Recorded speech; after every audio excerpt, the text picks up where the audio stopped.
380 ton எடை கொண்ட மிகப்பெரிய கல்லால செய்யப்பட்ட ஒரு சிவலிங்கங்க. இதுல மேல இருக்கக்கூடிய அந்த கலசத்துல இருக்கக்கூடிய வரகு இருக்கு பாத்தீங்களா, அதோட மதிப்பு எவ்வளவு அப்படின்னு பார்க்கும்போது கிட்டத்தட்ட 5000 கிலோ வரகு அதுக்குள்ள போட்டிருக்காங்க. அந்த சுவாமிக்கு மேல இருக்கக்கூடிய அந்த நாகம் அதோடைய எடை பாத்தீங்கன்னா 5 டன்.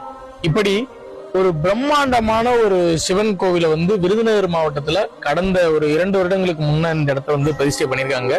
பெரிதளவுல யாருக்கும் தெரியாத ஒரு இடமா தான் இந்த இடம் இருக்குது. இந்த இடத்துக்கு நீங்க வரும்போதுதான் தெரியும் எவ்வளவு பிரம்மாண்டம் இருக்குதுன்னு. இந்த சிவன் மேலேயே பாத்தீங்கன்னா கிட்டத்தட்ட 1008 லிங்கங்கள் இருக்குது. அதே மாதிரி பாத்தீங்கன்னா 108 நந்தி இருக்குது, 63 நாயன்மார்கள், 18 சித்தர்கள். இது எல்லாமே நீங்க இந்த கோவில்ல பார்க்கலாம். அவ்வளவு பிரம்மாண்டமான ஒரு சிறப்பம்சம் மிக்க ஒரு இடம்ங்க.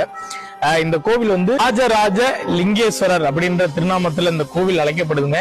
இங்க வெறும் கோவில் மட்டும் இல்ல, பக்கத்துல சித்தர் குடில் அப்படின்ற ஒரு குடிலும் இருக்கு. நீங்க வந்தீங்கன்னா இங்க தியானம் பண்ணலாம். அவ்வளவு அற்புதமா இருக்கு. தற்பை புல்லால மேயப்பட்ட ஒரு குடில் செஞ்சிருக்காங்க. அவ்வளவு சிறப்பம்சம் மிக்க ஒரு இடம்ங்க. பெரிதளவுல யாருக்கும் தெரியாத ஒரு இடமா இருக்குது. இப்ப சிவசந்தங்கள் நிறைய பேர் வந்துட்டு இருக்காங்க. இங்க நீங்க வந்தீங்க அப்படின்னா நிச்சயம் உங்களுக்கு ஒரு மன அமைதி கிடைக்கும்.